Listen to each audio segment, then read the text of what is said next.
اعوذ باللہ من الشیطان الرجیم بسم اللہ الرحمن الرحیم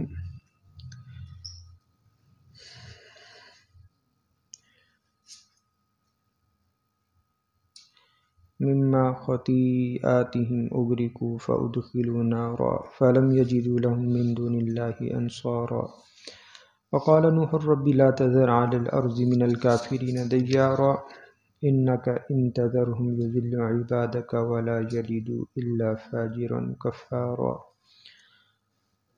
رب اغفر لي ولوالدي ولمن دخل بيتي مؤمنا وللمؤمنين والمؤمنات ولا تزد الظالمين الا تبارا صدق اللہ العظیم۔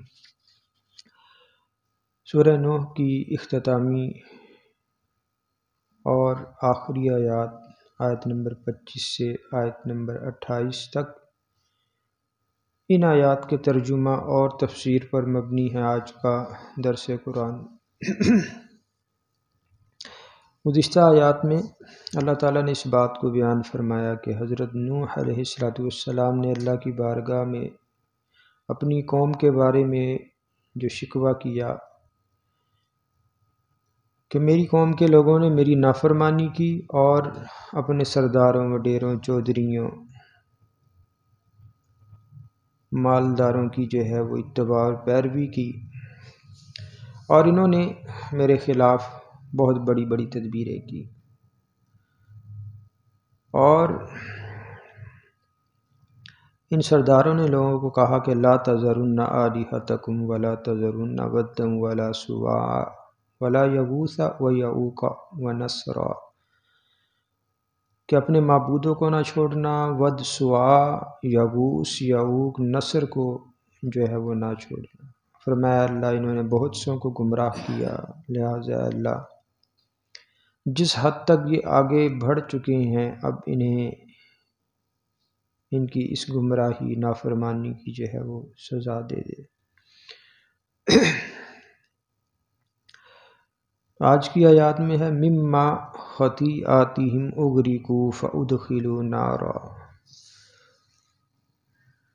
تو یہ جو 5 بت تھے، ود، سواع، یغوث، یعوق، نصر، اس کے بارے میں شاہ عبدالعزیز محدث دہلوی رحمہ اللہ کی جو تشریحات تھی وہ میں نے بیان کی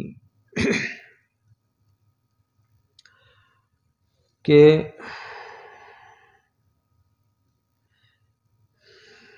یہ جو ود، سواع، یغوث، یعوق اور نصر جو تھے یہ کس قسم کے بت تھے اور ان کے ساتھ قوم نوح کیا عقیدہ رکھتی تھی۔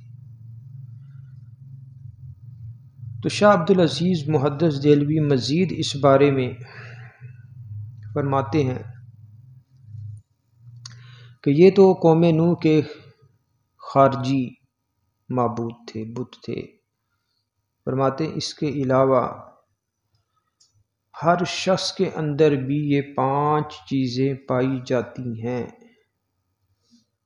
جس طرح قوم نوح کے یہ بنیادی مشہور 5 بت تھے، ایسے ہی ہر آدمی میں بھی شاہ عبدالعزیز محدث دہلوی فرماتے ہیں 5 چیزیں بری خصلتیں پائی جاتی ہیں۔ تو فرماتے جب تک انسان ان کے پھندے سے آزاد نہیں ہوگا اس کی عبادت جو ہے وہ صحیح نہیں ہوگی۔ کہتے جس طرح مشرکین نے قوم نوح نے ود کا بت جسے وہ محبت کا دیوتا کہتے تھے بنا رکھا تھا، اسی طرح اندرونی طور پر انسان کا اپنا جسم ود ہے۔ شاہ صاحب فرماتے ہر انسان اپنے جسم کے بناؤ سنگار میں مصروف نظر آتا ہے، جسم کی پرورش، زیب و زینت، تر و تازگی میں لگا ہوا ہے، ساری عمر لگا رہتا ہے یہاں تک کہ عمر ختم ہو جاتی۔ تو اس سے وہ زیب و زینت اور زیبائش مراد ہے کہ جو غیر فطری ہو اور غیر شرعی بھی ہو۔ جس جسمانی پرورش کی اور زیب و زینت کی شریعت نے حکم دی ہے، جیسے غسل، وضو کی، نئے کپڑے پہننا، اپنی اللہ کی نعمتوں کا اظہار کرنا اپنی حیثیت کے مطابق جتنا اللہ نے دیا ہے، تو یہ اس میں داخل نہیں۔ فرماتے یہ جو جسمانی طور پر انسان اپنے آپ کو بنا اور سنگار میں لگا ہے، یہ ایسے ہی ہے جیسے کہ مشرکین نے خارجی طور پر محبت کا دیوتا بنا رکھا تھا ود۔ پھر کہتے ہیں انسان کا نفس اندرونی طور پر اس کے لیے دوسرا بت ہے سوا۔ وہ کس طرح؟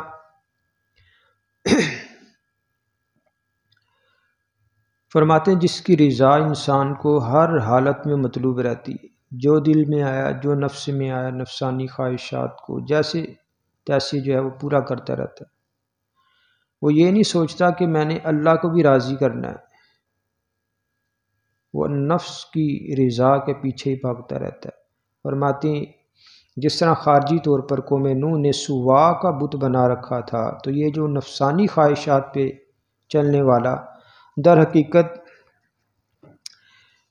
نفسانی خواہشات یہی انسان کا سوا ہے، سوا بت ہے جس کی وہ پرستش کرتا ہے۔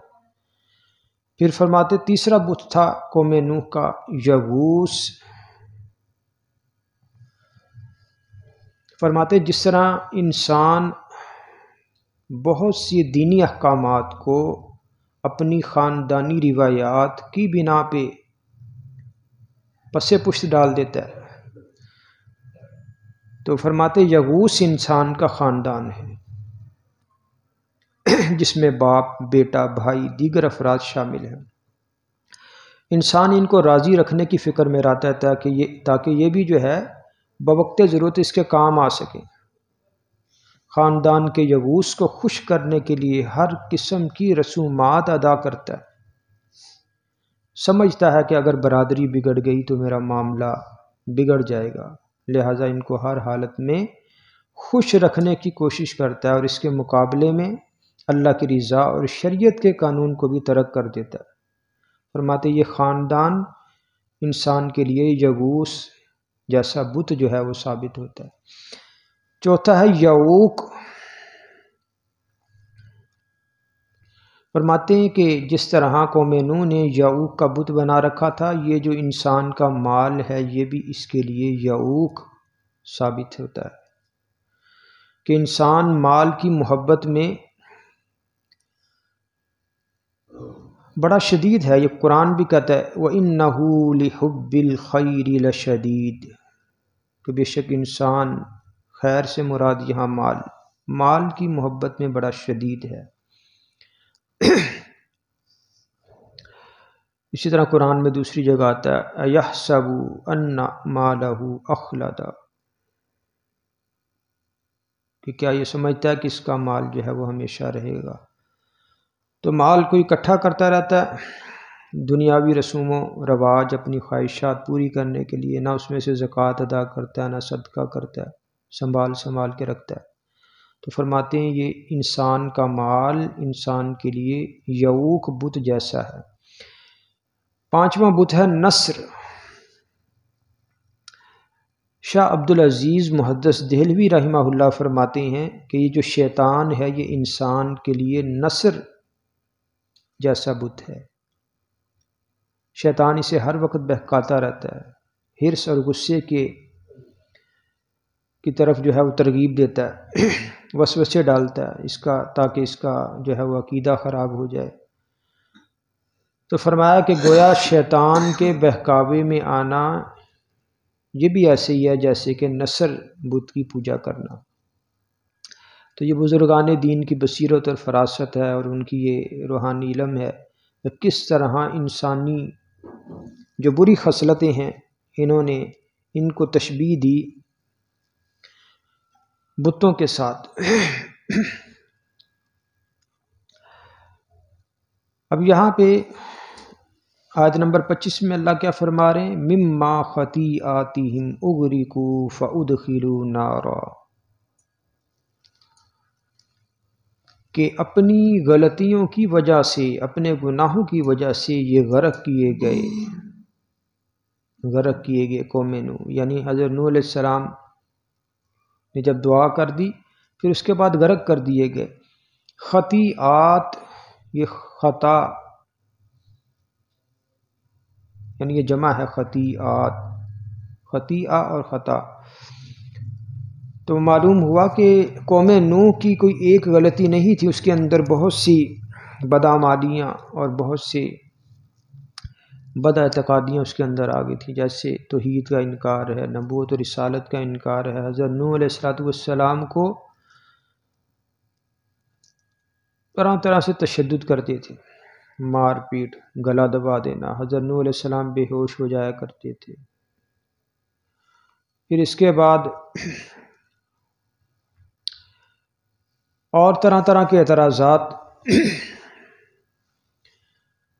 تو فرمایا مما خطیئاتہم اغرقوا، اپنی خطاؤں، اپنی گناہوں کی وجہ سے یہ غرق کر دیے گئے۔ روایات میں آتا کہ 40 دن مسلسل بارش ہوئی اور پھر یہ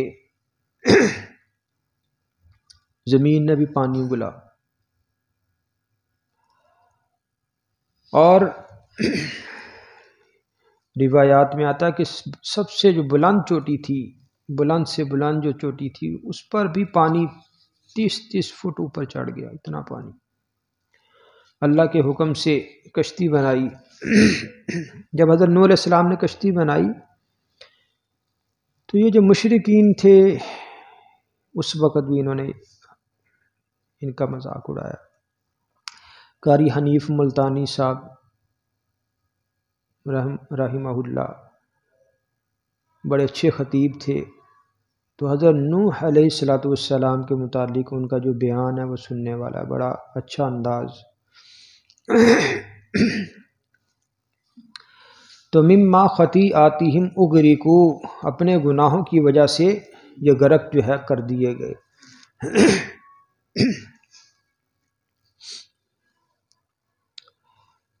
حضرت عبداللہ بن عباس رضی اللہ تعالیٰ عنہ سے ابن ابی حاتم نے روایت کیا ہے، جسے امام ابن کثیر نے بھی بیان کیا ہے کہ حضور صلی اللہ علیہ وسلم نے فرمایا، قوم نوح میں اگر اللہ قوم نوح پر رحم فرماتا، یعنی اگر اللہ قوم نوح میں سے کسی پر رحم فرماتا تو یقیناً اس بچے پر کرتا جسے اس کی ماں لے کر پہاڑ پہ چڑھ گئی۔ یعنی جب نوح علیہ السلام کے یہ طوفان آیا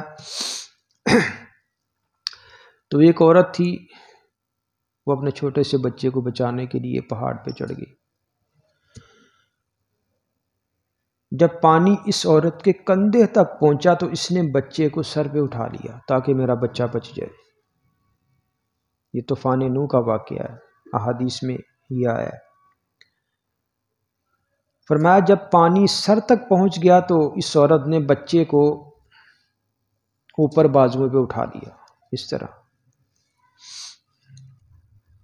تاکہ کسی طرح وہ بچہ بچ جائے، مگر پھر بھی وہ نہ بچ سکا۔ پانی جو تھا وہ تو چوٹیوں کے بھی 30 فٹ اوپر آ گیا، ماں بھی جو ہے وہ ڈوبی، بچہ بھی ڈوب گیا۔ تو گویا ساری کی ساری اس طرح قوم جو ہے قوم نوح ہلاک ہوئی، کوئی بھی نہ بچا۔ تو اللہ تعالیٰ نے حضور صلی اللہ علیہ وسلم نے فرمایا کہ اگر قوم نوح میں سے اگر اللہ کسی پر رحم کرتا تو وہ اس بچے پہ بھی کرتا، اس بچے پہ کرتا جسے اس کی ماں نے بچانے کی کوشش کی۔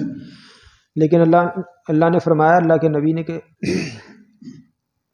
ساری کی ساری قوم نوح جو ہے وہ ہلاک کر دی گئی۔ تو مما خطیئاتہم اغرقوا فادخلوا نارا، پھر انہیں داخل کر دیا گیا آگ میں، جہنم کی آگ میں، یعنی یہ غرق ہو گئے دنیاوی عذاب۔ اب عالم برزخ میں، عالم برزخ کے بارے میں ضروری نہیں کہ وہ قبر ہی ہو، اگر کسی کی موت ایسے واقعہ ہوتی کہ اس کی راکھ ہوا میں اڑ جاتی ہے تو پھر عالم برزخ اس کا وہی ہوا ہی ہے۔ اگر کسی کی موت پانی میں واقع ہوتی ہے تو پھر اس کا عالم برزخ وہی پانی کی سمندر کی لہریں ہیں۔ اگر کسی کو کوئی درندہ جنگلی کھا جاتا ہے تو اس کا پھر عالم برزخ اس درندے کا پیٹ ہے۔ تو یہاں اب دنیاوی عذاب کیا تھا؟ مما خطیئاتہم اغرقوا، اپنی خطاؤں اپنے گناہوں کی وجہ سے غرق کر دیے گئے۔ فادخلوا نارا، پھر جو ہے داخل کر دیے گئے آگ میں، یعنی عالم برزخ میں۔ تو عالم برزخ کی سزا کاٹ رہے ہیں، اس کے بعد قیامت برپا ہوگی، پھر دوبارہ اٹھیں گے۔ قیامت کے بعد اخروی جو سزا ہے ہمیشہ ہمیشہ کی، وہ الگ ہے، وہ باقاعدہ فیصلہ ہوگا۔ اور پھر یہ جیسا کہ سورہ غافر آیت نمبر 46، اللہ تعالیٰ نے آل فرعون کے بارے میں فرمایا النار یعرضون علیہا غدوا وعشیا، کہ یہ آگ پر پیش کیے جاتے ہیں آل فرعون صبح و شام۔ ویوم تقوم الساعہ، اور جس دن قیامت برپا ہوگی تو فرشتوں سے کہا جائے گا ادخلوا آل فرعون اشد العذاب، کہ داخل کرو آل فرعون کو سخت عذاب میں۔ یعنی جس طرح آل فرعون عالم برزخ میں ابھی تک وہ جو ہے وہ عذاب کا سامنا کر رہی ہے، اسی طرح یہ قوم نوح بھی آگ میں جو ہے انہیں سزا دی جا رہی ہے۔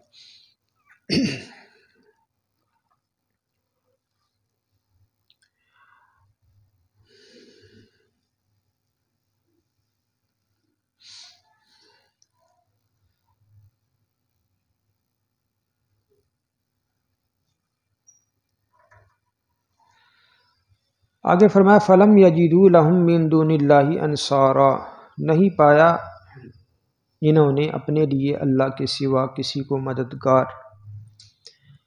بھئی اللہ کے سوا کون مدد کر سکتا تھا کہ جس ہستی نے ہی انہیں ان کے انجام سے جو ہے درکنار کیا، انہیں جس ہستی نے ان کی سزاؤں کی، ان کے جو ہے گناہوں کی سزا دی، تو انہیں پتہ چل گیا کہ اب اللہ کے سوا جو ہے کوئی مددگار نہیں ہے۔ فلم یجدوا لهم من دون اللہ انصارا، نہیں پایا انہوں نے اللہ کے سوا کوئی مددگار۔ یعنی اگر اب کوئی مدد کر سکتا تھا تو وہ اللہ ہی کر سکتا تھا۔ جو یہ بت پوجتے تھے ود، سوا، یغوث، یعوق، نصر، اب انہیں سمجھ آئی کہ ہمارا اب اللہ کے سوا نہ کوئی معبود ہے، نہ ہمیں کوئی بچانے والا ہے، نہ کوئی ہمارا مددگار ہے۔ وقال نوح رب لا تذر علی الارض من الکافرین دیارا، اور حضرت نوح علیہ السلام نے دعا کی اے میرے پروردگار نہ چھوڑنا زمین پر کسی بھی کافر کو، یا کسی بھی کافر کو بستا ہوا زمین پہ نہ چھوڑنا۔ حضور نبی کریم صلی اللہ علیہ وسلم کی حدیث ہے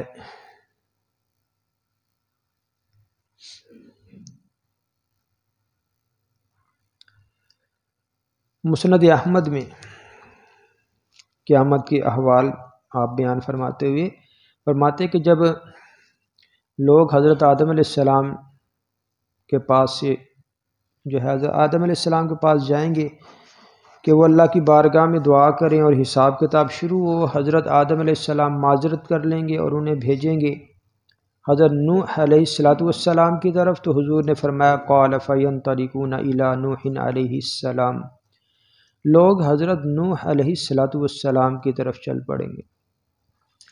فیقولون اشفع لنا الی ربک، کہیں گے کہ اپنے رب کے سامنے اپنے پروردگار سے ہماری سفارش کر دیجئے۔ فَأَنْتَ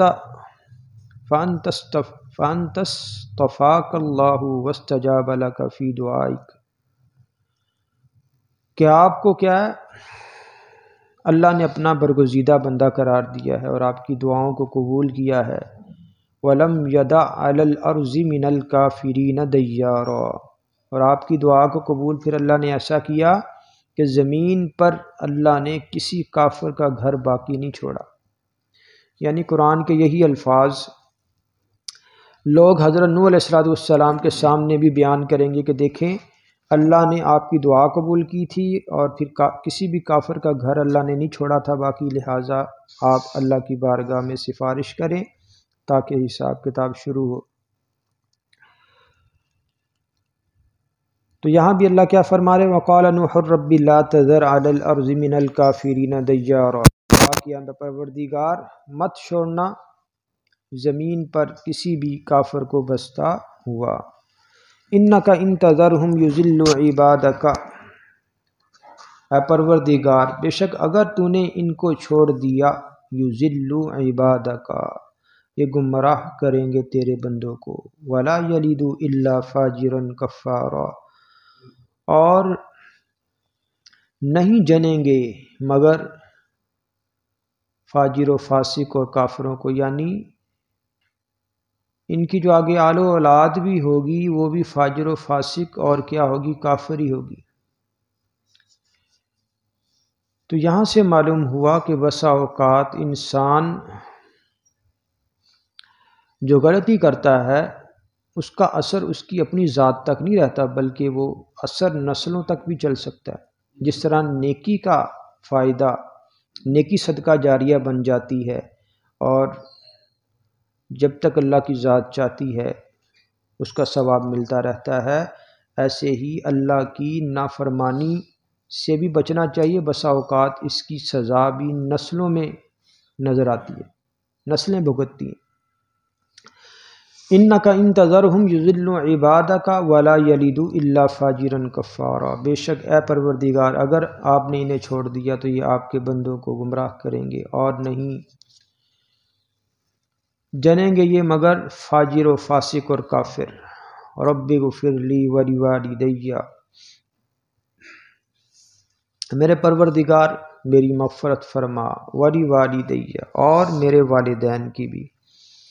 والدین کی بھی اس لیے کہ حضرت نوح علیہ السلام کے جو والدین تھے موحد تھے اور لوگوں کو شرک سے منع کرتے تھے، تو اسی لیے اپنی دعا میں حضرت نوح علیہ السلام نے اپنے والدین کی مغفرت کو بھی مانگا۔ سورہ ابراہیم کی آیت نمبر 41 میں اللہ فرماتے ربنا اغفر لی ولیوالدی وللمؤمنین یوم یقوم الحساب، یہ جو ہم نماز میں پڑھتے ہیں تشہد میں دعا، ربنا اغفر لی ولیوالدی وللمؤمنین یوم یقوم الحساب، اے ہمارے پروردگار میری مغفرت فرما دے میرے والدین کی بھی اور اہل ایمان کی بھی قیامت کے دن۔ تو جہاں والدین کے لیے دعائے مغفرت کی ترغیب ہے، وہیں سورہ اعراف آیت نمبر 151 حضرت موسیٰ علیہ السلام کی دعا، قال رب اغفر لی ولی حضرت موسیٰ علیہ السلام نے دعا کیا میرے پروردگار مجھے میری مغفرت فرما اور میرے بھائی ہارون علیہ السلام کی بھی، وادخلنا فی رحمتک اور ہمیں داخل فرما اپنی رحمت میں، وانت ارحم الراحمین بے شک تو سب رحم کرنے والوں میں سب سے بڑھ کر رحم کرنے والا ہے۔ مسند احمد کی روایت ہے حضرت ابو ہریرہ رضی اللہ تعالیٰ عنہ سے کہ نبی صلی اللہ علیہ وسلم نے ارشاد فرمایا اذا مات الانسان انقطع عنہ عملہ الا من ثلاثہ، کہ جب آدمی مر جاتا ہے تو 3 اعمال کے علاوہ اس کے سارے اعمال منقطع ہو جاتے ہیں، ختم ہو جاتے ہیں، رک جاتے ہیں۔ الا من صدقۃ جاریہ، ایک تو صدقہ جاریہ، کوئی ایسا عمل جو صدقہ جاریہ رہا، او علم ينتفع به، دوسرا نفع بخش علم، نفع بخش علم، کوئی کتاب چھاپ گئے یا کوئی شاگرد اپنا بنا گئے وہ آگے دین پڑھا رہا ہے، او ولد صالح یدعو له، تیسرا عمل جو موت مرنے کے بعد بھی جاری رہتا ہے، فرمایا نیک اولاد جو اپنے والدین کے لیے دعا کرے۔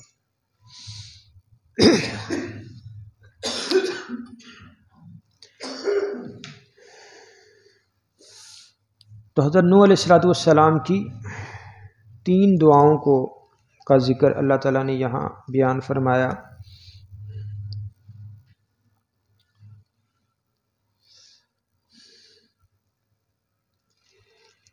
ایک تو یہ تھی کہ قال نوح ربی لا تذر علی الارض من الکافرین دیارا، اے اللہ کسی بھی کافر کو جو ہے وہ زندہ نہ رکھنا۔ دوسرا ربی اغفر لی ولی والدی، اے میرے پروردگار میری مغفرت فرما دے اور میری والدین کی بھی مغفرت فرما دے۔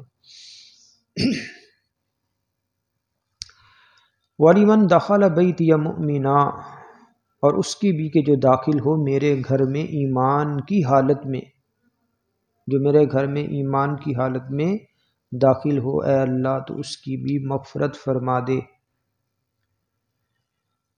جیسے آج کل بسا اوقات دکانوں پہ اور گھروں میں ہم بھی تختی جو ہے وہ لکھی ہوئی پڑھتے ہیں کہ اس دکان میں کسی قادیانی کا داخل ہونا منع ہے۔ تو حضرت نوح علیہ السلام بھی کیا فرما رہے ہیں؟ رب اغفر لی ولی والدی ولمن دخل بیتی مؤمنا، اے میرے پروردگار میری مغفرت فرما میرے والدین کی اور اس کی بھی کہ جو داخل ہوا میرے گھر میں ایمان کی حالت میں، اے اللہ اس کی بھی مغفرت فرما دے۔ وللمؤمنین والمؤمنات، اچھا بیتیہ کا لفظ قرآن میں اور دیگر مقامات پہ بھی ہے، 3 مقامات پہ۔ ایک تو یہی سورہ نوح کی آخری آیت، اس کے بعد سورہ بقرہ کی 125 نمبر آیت، وَإِذْ جَعَلْنَا الْبَيْتَ مَثَابَةً لِلنَّاسِ وَأَمْنًا، کہ اس وقت کو، اس بات کو دھیان میں لاؤ جب ہم نے بیت اللہ شریف کو لوگوں کے لیے رجوع اور امن کی جگہ بنایا۔ وَاتَّخِذُوا مِن مَّقَامِ إِبْرَاهِيمَ مُصَلًّى، اور ابراہیم علیہ السلام کی کھڑے ہونے کی جگہ کو مصلی بنایا، نماز پڑھنے کی جگہ۔ وَعَهِدْنَا إِلَىٰ إِبْرَاهِيمَ وَإِسْمَاعِيلَ، اور ہم نے ابراہیم علیہ السلام اور اسماعیل علیہ السلام کی طرف حکم بھیجا کہ ان طہرا، کہ وہ دونوں کیا رکھیں؟ پاک صاف رکھیں، بیتیہ میرے گھر کو، للطائفین طواف کرنے والوں کے لیے، والعاکفین اور اعتکاف کرنے والوں کے لیے، والرکع السجود اور نماز پڑھنے والوں کے لیے، رکوع سجدہ کرنے والوں کے لیے۔ اسی طرح سورہ حج کی آیت نمبر 26 میں بھی بیتیہ کا لفظ، وَإِذْ بَوَّأْنَا لِإِبْرَاهِيمَ مَكَانَ الْبَيْتِ أَلَّا تُشْرِكْ بِي شَيْئًا وَطَهِّرْ بَيْتِيَ لِلطَّائِفِينَ وَالْقَائِمِينَ وَالرُّكَّعِ السُّجُودِ۔ تو یہ کل 3 جگہ اللہ نے بیتیہ کے یہ الفاظ قرآن کریم میں نازل فرمائے ہیں۔ تو دعا فرمائی کہ رب اغفر لی ولی والدی ولمن دخل بیتی مؤمنا، پروردگار میری بھی مغفرت فرما، میرے والدین کی بھی اور اس شخص کی بھی کہ جو ایمان کی حالت میں میرے گھر میں داخل ہو۔ وللمؤمنین والمؤمنات، اور ایمان والے مردوں کی اور ایمان والی عورتوں کی بھی مغفرت فرما دے۔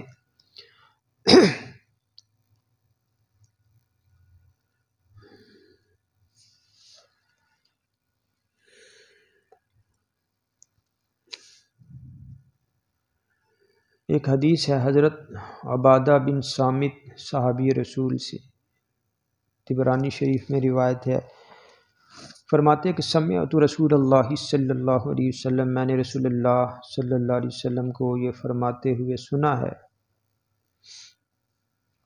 من استغفر للمؤمنین والمؤمنات، کہ جس نے مغفرت طلب کی، دعائے مغفرت کی ایمان والے مردوں اور ایمان والی عورتوں کے لیے، کتب اللہ لہ بکل مؤمن و مؤمنۃ حسنہ، تو اللہ اس دعائے مغفرت کرنے والے کے لیے ہر مومن مرد اور مومن عورتوں کی تعداد کے برابر، یعنی جتنی بھی تعداد ہیں، اللہ اس کے لیے اس کے نامہ اعمال میں نیکیاں لکھ دیتا ہے۔ تو یہ کیا ہے؟ ایمان والے مرد اور ایمان والی عورتوں، اہل ایمان کے لیے دعائے مغفرت کی فضیلت۔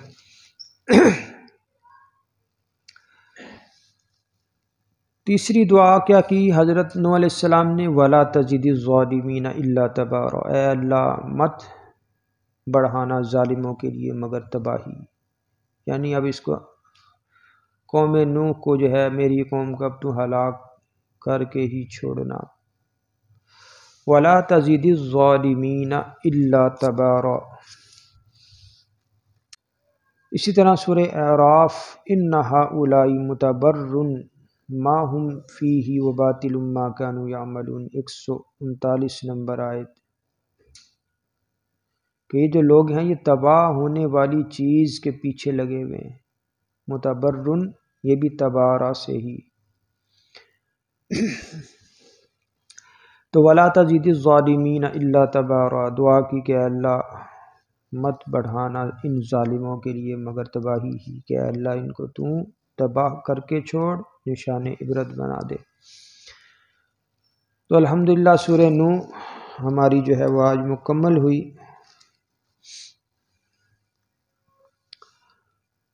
آخری آیات میں اللہ تعالیٰ نے حضرت نوح علیہ السلام کی جو 3 دعائیں تھیں اللہ نے ان کو بیان فرمایا، اور قوم نوح کا جو انجام تھا دنیاوی بھی اور برزخی، کہ غرق کیے گئے اور پھر عالم برزخ میں جہنم کی آگ میں جو ہے وہ پیش کیے جا رہے ہیں، اللہ نے اس کو بیان فرمایا۔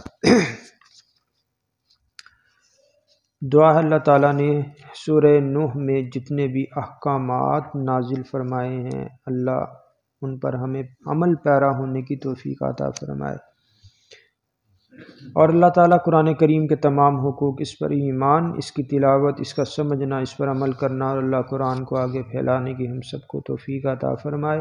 سورہ نوح کے مکمل ہوتے ہی 29واں پارہ نصف آدھا ہو جاتا ہے۔ آئندہ سورہ جن جو ہے اس کا آغاز ہوگا۔ سورہ جن یہ بھی مکی صورت ہے، 28 آیتیں اور 2 رکوع ہیں۔ تو انشاءاللہ آئندہ اس صورت کا ترجمہ تفسیر۔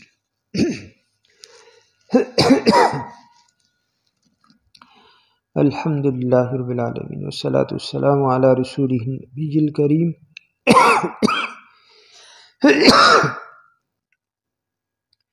یا ارحم الراحمین، ہمیں قرآن کو پڑھنے، سمجھنے اور اس پر عمل کرنے کی توفیق عطا فرما۔ وصلی اللہ تعالی علی خیر خلقہ محمد وعلی آلہ وصحبہ اجمعین، آمین آمین۔